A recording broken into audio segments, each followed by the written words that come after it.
Farmacología 6. De los primeros medicamentos de los cuales les voy a hablar son los anticoagulantes. Los anticoagulantes, como los antiagregantes, van a ser medicamentos que son usados para evitar la formación de trombos en áreas como en cardiología. Un trombo es un coágulo que se va a adherir a la pared endotelial de las arterias.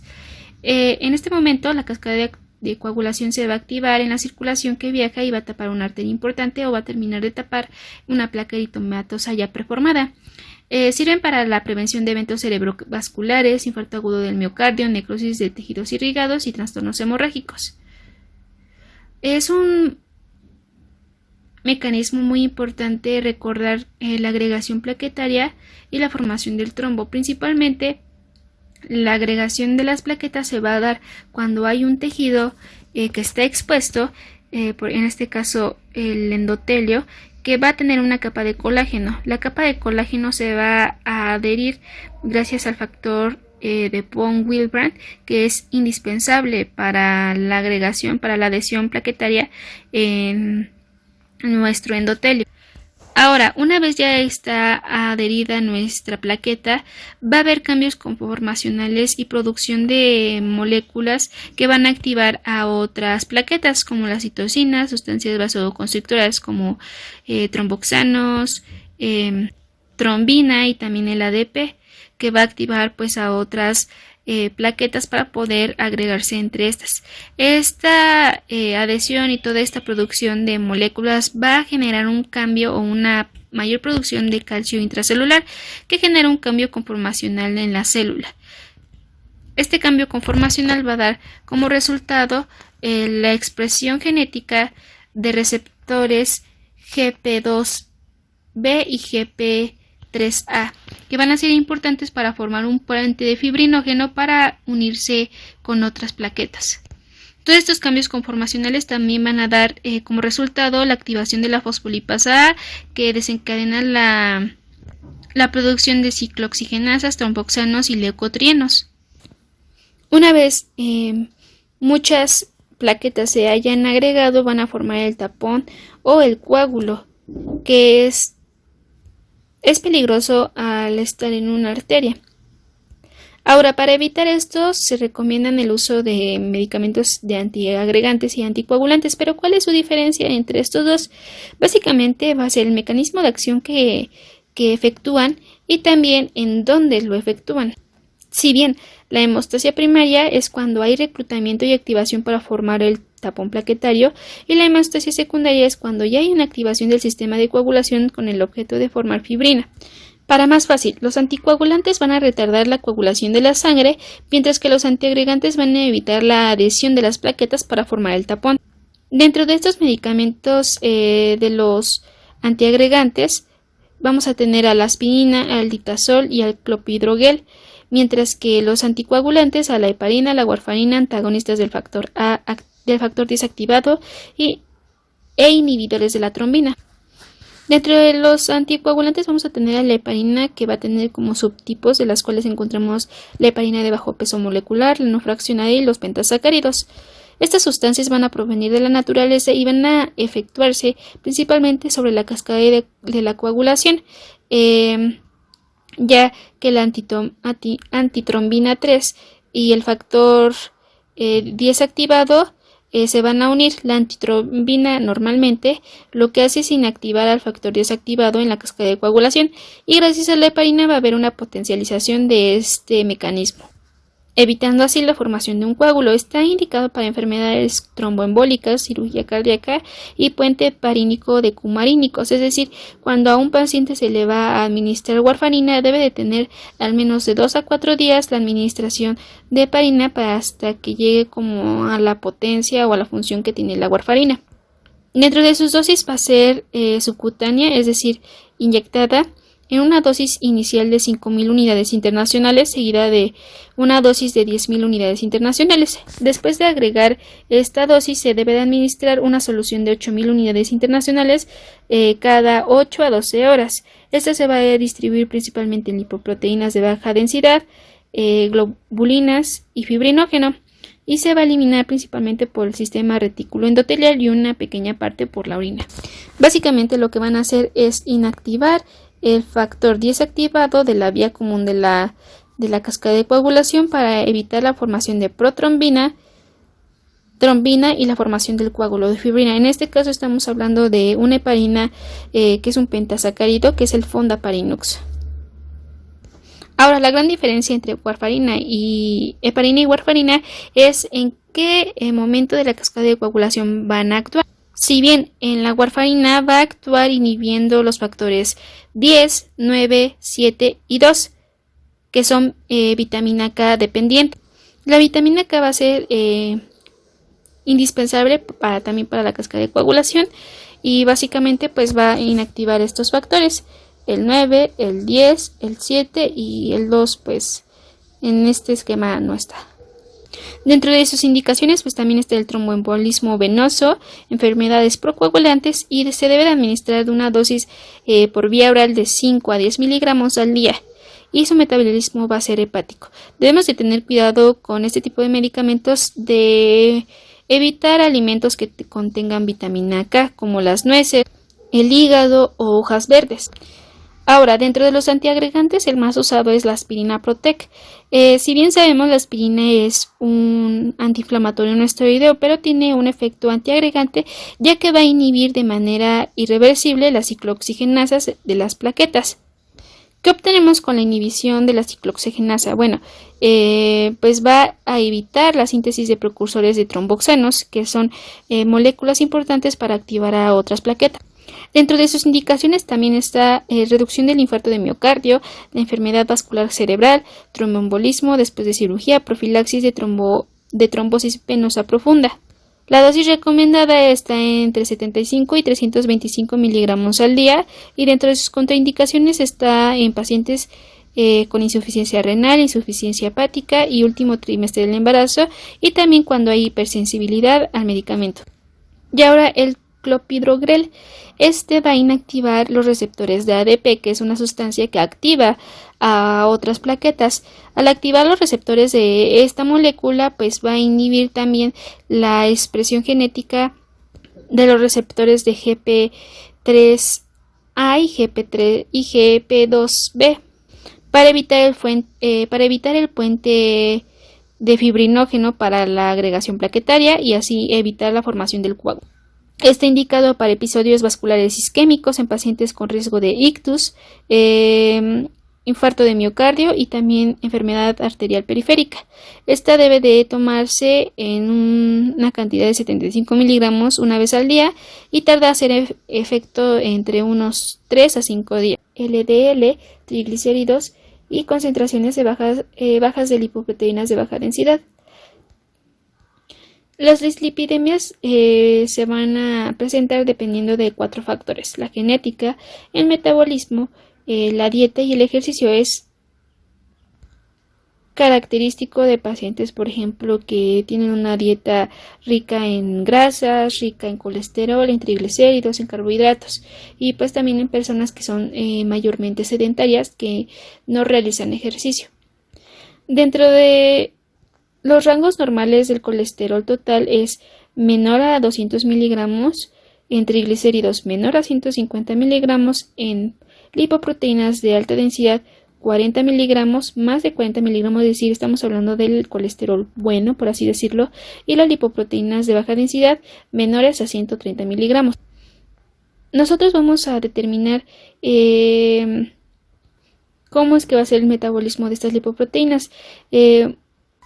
Recordando que las lipoproteínas es una cadena larga de lípidos que van a tener difícil distribución en nuestro organismo por ser hidrofóbicos.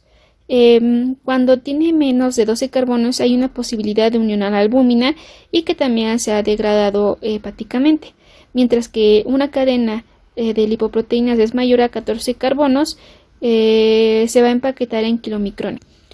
Estas van a ser las unidades de las cuales vamos a medir pues los triglicéridos y el colesterol. Los LDL son lipoproteínas de baja densidad, se van a distribuir en los triglicéridos y se va a sintetizar en el hígado. Las lipoproteínas de alto peso molecular van a contener más fosfolípidos, es decir, más proteínas, y los kilomicrones van a tener muy poca proteína y fosfolípidos, pero van a tener más triglicéridos. Si bien en los cambios de forma vamos también a determinarlo por el tamaño en micrones, si bien es más pequeña las lipoproteínas de alta densidad que las lipoproteínas de baja densidad y que los kilomicrones. De los principales medicamentos para inhibir las dislipidemias son las estatinas. Las estatinas van a inactivar a una enzima llamada HMG-CoA reductasa, que es indispensable en el metabolismo de producción del colesterol en nuestras células y nuestro organismo. Esta va a entrar a las células inhibiendo la síntesis de colesterol y va a dar una señal a las demás células para que produzcan más receptores de las lipoproteínas de alta densidad y los niveles de estas mismas lipoproteínas de baja densidad disminuyan en la sangre. Las estatinas se van a clasificar según su intensidad. Encontramos las de alta intensidad y las de intensidad moderada. Las de alta intensidad van a reducir más del 50% de los triglicéridos, mientras que las de intensidad moderada van a reducir menos del 50%. De las de alta intensidad vamos a tener a rosuvastatin, a atorvastatin y las de intensidad moderada la simvastatina y pravastatina. Sin embargo, estas pueden causar lisis en los músculos, trayendo consigo calambres, dolor muscular y espasmos en los músculos, ya que el colesterol también es indispensable para la contracción muscular. Otros fármacos van a ser la niacina, que va a inhibir a la lipólisis del tejido adiposo y también va a reducir el colesterol y triglicéridos si se usa con estatinas. Mientras que los fibratos van a aumentar la expresión genética de la lipasa para la síntesis de las lipoproteínas de alta densidad y también va a disminuir los triglicéridos. Esta no se debe recetar con estatinas porque también tienen efectos en análisis del músculo, mientras que el ezetimiba también va a inhibir la absorción del colesterol en la comida, va a reducir las lipoproteínas de baja densidad y se va a usar con estatinas para potencializar el efecto.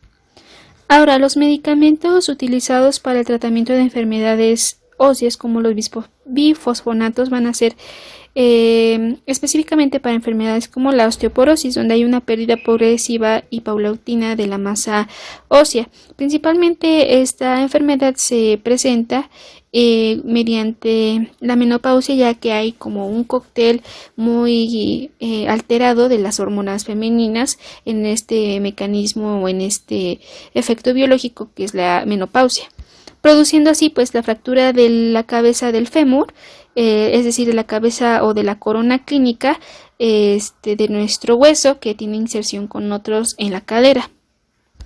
La molécula de los bifosfonatos pues básicamente va a tener dos fosfatos que van a ser estos y una cadena que va a tener radicales, el R1 y el R2, que estos van a afectar principalmente a la hidrólisis y afectar al citoesqueleto de los macrófagos, que van a ser las células responsables de la destrucción ósea. También estos radicales van a disminuir el número de los lugares del remodelado activo y van a unirse a la hidroxiapatita. Como bien dije, van a alterar la dinámica del citoesqueleto que se necesita para tener un borde ondulado en nuestros macrófagos, que es este tipo de borde, también denominado cepillo. Los macrófagos van a producir enzimas que van a llevar a la lisis o a la destrucción ósea. En este caso es importante para nosotros para tratamientos como extracciones dentales, que en pacientes que toman estos medicamentos puede que haya una destrucción ósea en la zona de los alvéolos. Los bisfosfonatos van a principalmente a unirse a esta parte del cepillo en los macrófagos, en los osteoclastos, para inhibir la formación de enzimas y así la degradación del hueso. Dentro de los medicamentos más usados de los bifosfonatos está el etidronato y el clordronato. Estos van a reducir fracturas óseas, también el recambio óseo y la osteoporosis posmenopáusica. Van a tener baja biodisponibilidad, se van a absorber mejor en ayuno, se debe de tomar con mucha agua porque son medicamentos que dañan al tracto gastrointestinal, pueden causar esofagitis y se debe de administrar por vía oral o intravenosa. Son parecidos a los pirofosfatos y se adhieren al calcio y a los osteoclastos. Al ingerirse van a inhibir al citoesqueleto del osteoclasto, induciéndolo a la apoptosis o a la muerte celular programada. Pero ¿cuáles son de las contraindicaciones importantes en odontología? Bueno, este tipo de medicamentos puede provocar osteonecrosis causada frecuentemente por isquemia ósea. Esta se va a identificar como un área de hueso expuesto que persiste por 8 semanas, que tiene una consistencia y una apariencia como acartonada podrida. Esto se cree que se produce por la inhibición de la neogénesis ósea de los maxilares y también del hueso mandibular, que van a estar sometidas a estrés mecánico constante, produciendo así las microfracturas que son infectadas después por la flora bucal o por la flora oral para evolucionar a osteomelitis. Dentro de los síntomas más comunes de la osteonecrosis, pues es el dolor severo, más el dolor óseo articular.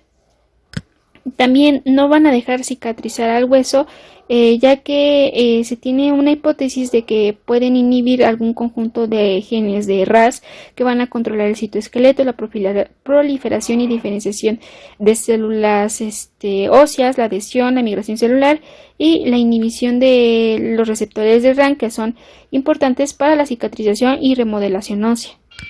Clínicamente así se vería un paciente con osteonecrosis mandibular o maxilar, que es prácticamente la apariencia de algo podrido, algo acartonado, chicloso.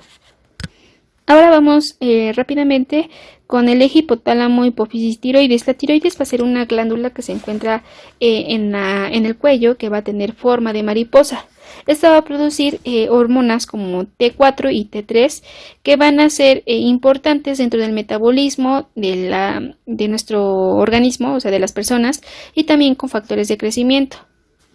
Todos estos mecanismos hormonales van a estar también regulados por las hormonas que se liberan en la hipófisis y en el hipotálamo.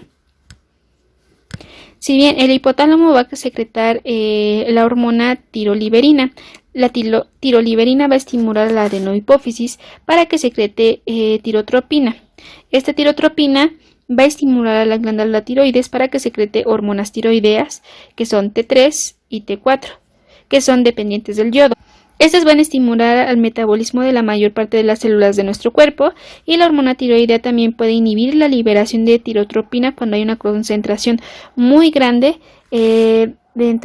directamente a la hipófisis, o mediante una retroalimentación negativa para inhibir la producción de TSH directamente sobre el hipotálamo. En pacientes que tienen alteraciones con la glándula tiroides, vamos a clasificarlos en hipotiroidismo e hipertiroidismo. El hipotiroidismo es cuando hay una muy baja concentración de las hormonas tiroides, es decir, de T4 y T3. Si bien en una persona sana y normal va a producir hipotéticamente una molécula de TRH y 3 moléculas de TSH que van a estimular a la tiroides para producir 9 moléculas de T4 y T3, obviamente con su retroalimentación negativa. Pero ¿qué pasa en el hipotiroidismo primario? Hay una producción de TRH del hipotálamo que estimula la hipófisis para producir TSH, pero no hay yodo para sintetizar T3 y T4, por lo tanto no se va a producir esas hormonas. El eje lo va a sentir o va a detectar este cambio, y al no haber T3 y T4 va a estimular la secreción de TRH y TSH, produciendo pues mayor producción de TSH, pero no de T3 ni de T4. Ahora, en el hipotiroidismo secundario es cuando no hay producción ni de TSH ni tampoco de T4 ni T3. Sin embargo, va a haber una mayor producción de TRH, lo cual va a activar anticuerpos que se van a unir al receptor en nuestra glándula tiroides, en el receptor TSH, para destruir la tiroides, porque ellos lo detectan como algo que no está funcionando. Y si bien sabemos en el sistema inmunitario algo que no funciona, se mandan mecanismos para eliminar lo que no es propio, o lo que sí es propio pero que ya no sirve. En este caso, formando así la enfermedad o síndrome de Graves. Dentro de los síntomas del hipotiroidismo vas a tener el cabello seco y quebradizo, pérdida del cabello, hinchazón de la cara, agrandamiento de la tiroides por la hiperplasia o displasia, generando el bocio, el ritmo cardíaco lento, depresión, dolores musculares, fatiga, intolerancia al frío, uñas quebradizas, aumento de peso, estreñimiento, infertilidad, artritis, piel seca, periodos menstruales abundantes y falta de memoria. Ahora, el hipertiroidismo va a ser lo contrario, es cuando va a haber una mayor producción muy excesiva de las hormonas tiroideas. En este caso, en la primera fase, pues sí, va a haber una producción de TRH1 y va a estimular la hipófisis para producir TSH en 3 moléculas. Sin embargo, aquí se va a disparar la producción de T3 y T4, produciendo demasiadas hormonas tiroideas.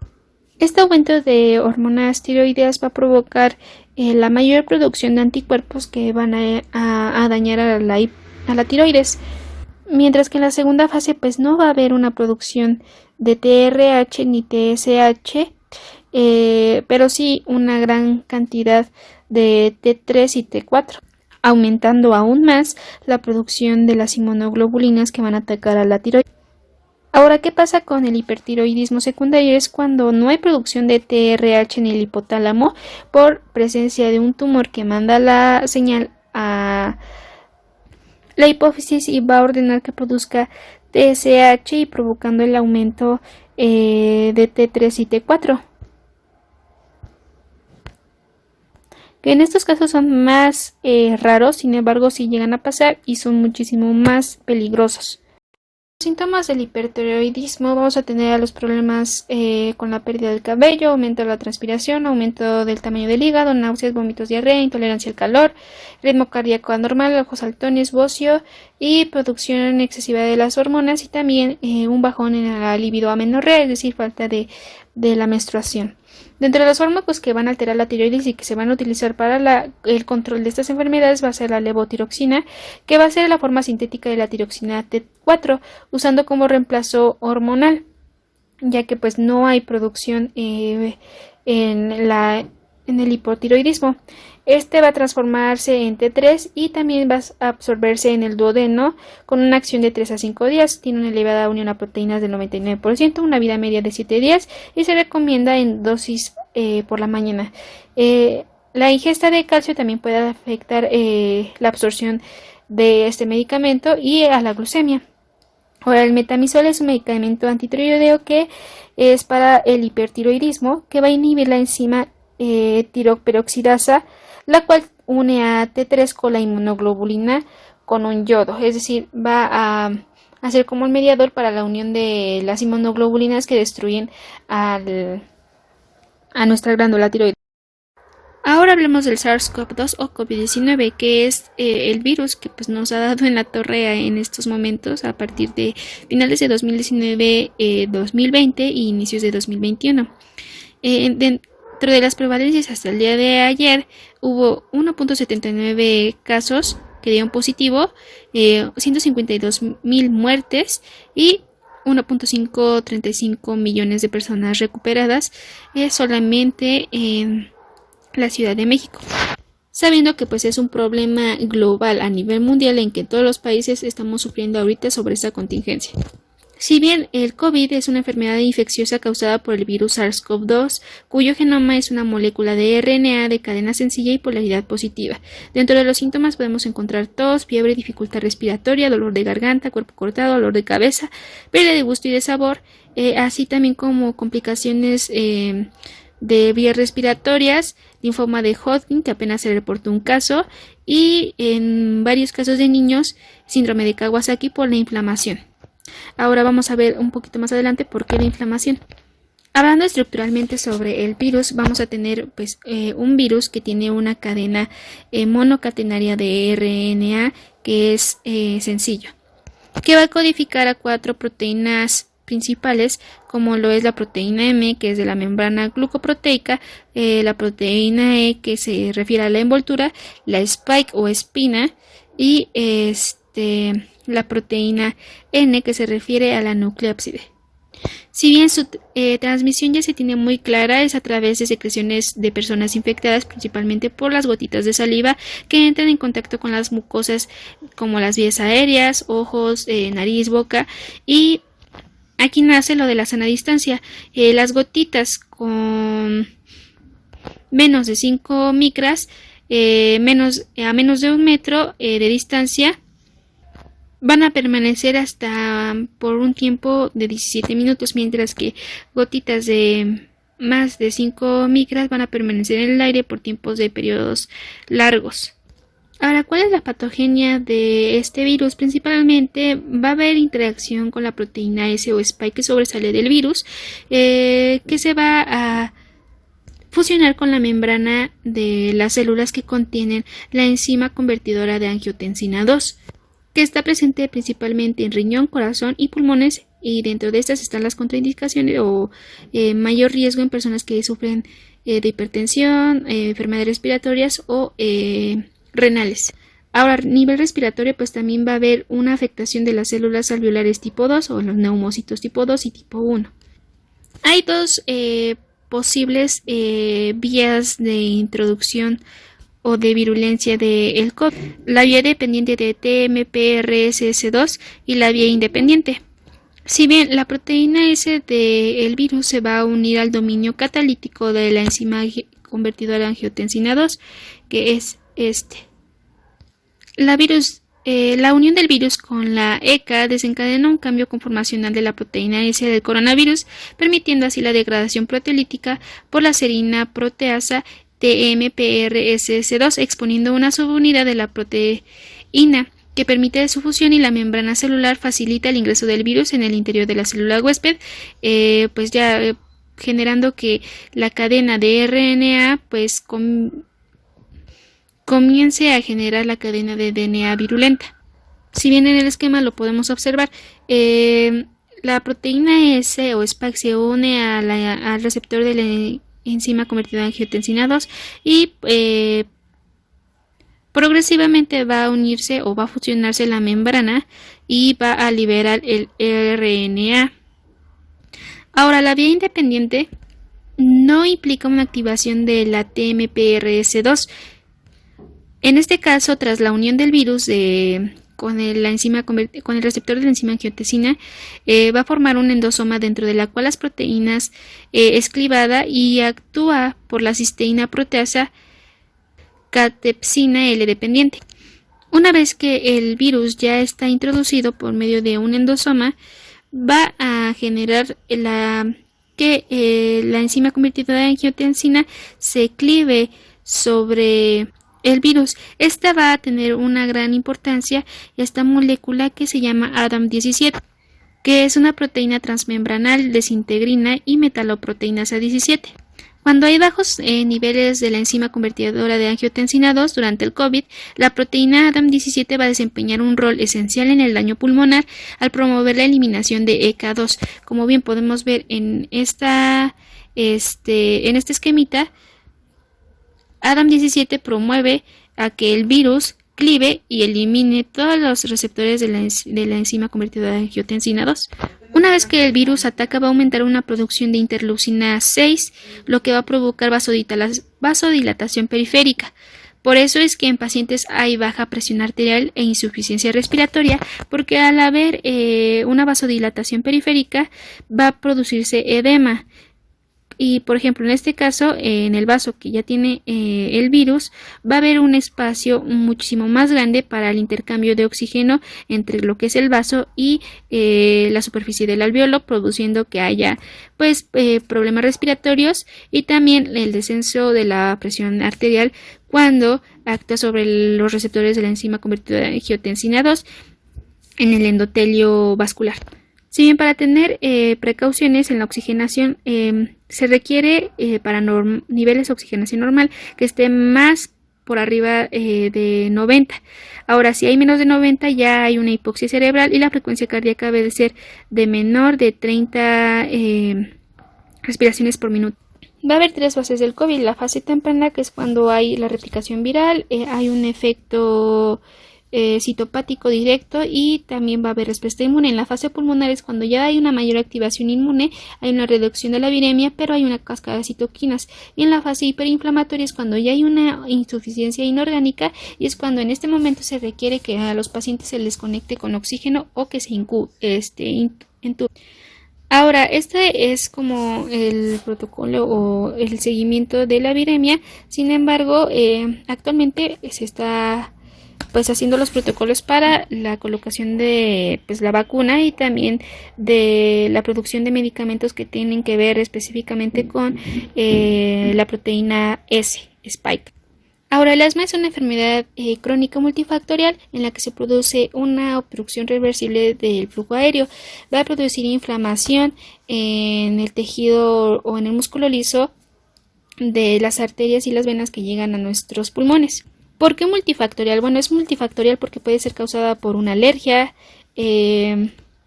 por algo irritativo o por una infección. Y dentro de sus indicaciones, sus síntomas, pues está la tos, sobre todo en la noche, y los chiflidos en el pecho. Actualmente en la Ciudad de México esta enfermedad se presenta de un 8 a 12% según estadísticas del 2008 y principalmente va a causar una inflamación del tejido o de la lámina endotelial de las vías aéreas. Si bien en la vía aérea normal está como que un vaso, una pared liso relajado, mientras que cuando progresa la enfermedad se va haciendo más pequeño ese espacio por donde pasa el oxígeno. Uno de los medicamentos más utilizados es el salbutamol para casos de broncoespasmo severo ocasionado por bronquitis aguda o por asma. Este medicamento es un agonista beta 2 y tiene una vida media de 4 a 6 horas, un aclaramiento renal parcial y un metabolismo de primer paso a nivel hepático. Como resultado da la broncodilatación, pero ¿cómo funciona? Principalmente los medicamentos agonistas beta 2 se van a fijar a un receptor. Este receptor es el receptor de los agonistas beta 2 que se encuentra en el músculo liso bronquial. Una vez activado este receptor va a producir broncodilatación. Este receptor está acoplado a una proteína G, que al activarse va a activar a la adenilatociclasa por medio de un ATP y un GTP, promoviendo así la mayor producción de AMP cíclico y el aumento del pKa, que es la proteína quinasa A que actúa principalmente en la fosforilación, produciendo así dentro de los rangos más característicos la disminución del calcio intracelular y la disminución de la enzima, la sinasa de cadena ligera de miosina, que da como resultado la broncodilatación. Ahora, los medicamentos agonistas colinérgicos van a bloquear principalmente la constricción del músculo liso al inhibir la acetilcolina en las vías respiratorias. De los principales vamos a tener al bromuro de hipatropio, que tiene una acción lenta y solamente se indica en uso crónico, mientras que el bromuro de tirotropio tiene una acción prolongada y puede causar sabor amargo y serostomía. También la teofilina, que es un broncodilatador activador antiinflamatorio, que tiene un mecanismo no identificado hasta la fecha, tiene un estrecho índice terapéutico y tiene más efectos adversos en el hígado. Y dentro de los anticuerpos mononucleados vamos a tener al omalizumab, que es un anticuerpo monocional que se une a la IgE o inmunoglobulina E, que inactiva la función. Sin embargo, este es muy costoso. Y el meposumab, que tiene acciones contra la interleucina 5 y es principal activador de eosinófilos. Ahora algunos fármacos que controlan la tos. El dextrometorfano es un opioide que no va a entrar al cerebro y va a relajar el músculo liso, disminuyendo la transición entre el nervio vago, que puede causar mareas. Este es adictivo, causa vómito y es el más usado contra la tos. La guaifenesin, que también lo conocemos como Tucol o Tucol-D, va a aumentar los líquidos en las vías respiratorias y hace más viscoso el moco. Principalmente es un expectorante y no va a quitar la tos, pero va a disminuir los síntomas. El ambroxol va a evitar el estancamiento del moco espeso en las narinas, en los alvéolos también, y va a estimular la secreción del surfactante pulmonar, aumentando el transporte de secreción pulmonar. Tampoco va a quitar a la tos. Y el mentol, clásicamente nuestras mamás siempre nos dicen que con Big Vaporru se nos va a despectorar las vías aéreas. Sin embargo, es solamente un efecto placebo. Ahora vamos con el virus de la hepatitis. El virus de la hepatitis es básicamente todos una inflamación del hígado. Esta afección puede remitir espontáneamente o evolucionar hacia una fibrosis o una cirrosis o un cáncer en el hígado. Estas principalmente se deben a infecciones, sustancias, por ejemplo como el alcohol o determinadas drogas o enfermedades autoinmunitarias. Esto lo proclama la OMS y hay varios tipos de hepatitis, la A, B, C, D y E, pero de las cuales vamos a hablar son de la A, B y C. La hepatitis A se va a transmitir principalmente por las heces fecales y también por no lavar bien fruta o carne que consumimos. Hay vacunación y de los síntomas pues podemos presenciar ictericia, que es la piel amarillenta, cansancio y vómitos. En este caso no hay daño en el hígado, mientras que la tipo B y la tipo C van a ser autoinmunitarias porque pueden ser transmitidas por medio de relaciones sexuales sin protección con una persona infectada, de madres a hijos y por transfusiones de sangre. Sin embargo, la gran diferencia es que la tipo C no hay vacunación. Para la hepatitis B normalmente se utiliza un medicamento llamado tenofovir que es indicado para el tratamiento de VIH-1 o la hepatitis crónica. Esta dosis se debe a una tableta de 300 miligramos de Viridef administrada por vía oral una vez al día con o sin alimentos. Es uno de los inhibidores nucleósidos de la transcriptasa inversa y también hay vacuna. Dentro de los síntomas podemos apreciar pérdida de apetito, vómito, acolia, que es cambio de color en las heces, coluria, que es cambio de color en la orina, dolor abdominal, ictericia, dolor en las articulaciones, náuseas y fiebre. Ahora, el virus de inmunodeficiencia humana. Este virus va a pertenecer a la familia de los retrovirus humanos, es decir, retrovirus se refiere a que va hacia atrás. Pertenece a la familia Retroviridae y tiene una envoltura externa y en el centro dos cadenas de RNA junto a la transcriptasa inversa, lo cual convierte al RNA monocatenario en DNA catenario. Principalmente va a tener como elección a la célula CD4 produciendo una inmunosupresión y esta es principalmente transmitido por relaciones sexuales sin protección de una persona infectada o de madre a hijo o por transfusiones de sangre. Como general, dentro del genoma de este virus va a tener el genoma GAG que tiene la proteína 24 y a la proteína 17 que van a pertenecer a la cápsida y a la matriz, y el genoma NEB que codifica a la envoltura del viridión, produciendo así un grupo de receptores que es el GP41 o transmembranal y el GP120 que es el externo. Así también de enzimas como la proteasa, la transcriptasa inversa y la integrasa, que van a ser de mucha ayuda para el virus para la replicación del DNA viral. Para la entrada del virus y la fusión de la membrana va a necesitar receptores como CXCR4 y CCR5 de CD4, que al unirse van a unirse con las proteínas GP14 y la GP41. Una vez que hubo ya la entrada va a haber una descapsidación, va a haber un cambio conformacional de el virión, dejando todo el RNA viral dentro de la célula en el citoplasma, hasta que quede el RNA con sus tres enzimas esenciales que son la integrasa, la transcriptasa y la proteasa. Después va a llegar la etapa de retrotranscripción, que es cuando el RNA viral por medio de la transcriptasa inversa, que tiene dos dominios, va a formar la cadena ARN-DNA hasta formar la cadena de DNA viral, para posteriormente integrar esa cadena por medio de la integrasa a una cadena de DNA de la célula huésped para producir la transcripción, generar la cadena de DNA ya infectada y la transcripción de proteínas, la enlogación de esas proteínas, el procesamiento del RNA mensajero y el síntesis de proteínas que salen a la superficie de la membrana y producen más viriones inmaduros, que conforme así van a infectar a otras células CD4 promoviendo la inmunosupresión. Dentro de los medicamentos utilizados para esta enfermedad tenemos a los inhibidores de la integrasa del DNA celular. Inhibidores de la integrasa 1 son inhibidores análogos de ribozoidos que necesitan transcriptasa, afectan mitocondrias, causan neuropatías, pancreatitis y principalmente son el tenofovir y el abacavir. Y principalmente van a ser estos los medicamentos que pues se van a utilizar en este tipo de enfermedades virales. Y también el tratamiento preexposición y el tratamiento postexposición cuando personas que están infectadas o que no saben que están infectadas, uno se entera que después pues sí, realmente tenía VIH. Se tiene que hacer esta prueba después de las 72 horas de contacto con el virus. Es importante concientizar a las personas, principalmente de la comunidad LGTB, al conocimiento de estos medicamentos para prevenir la infección por VIH.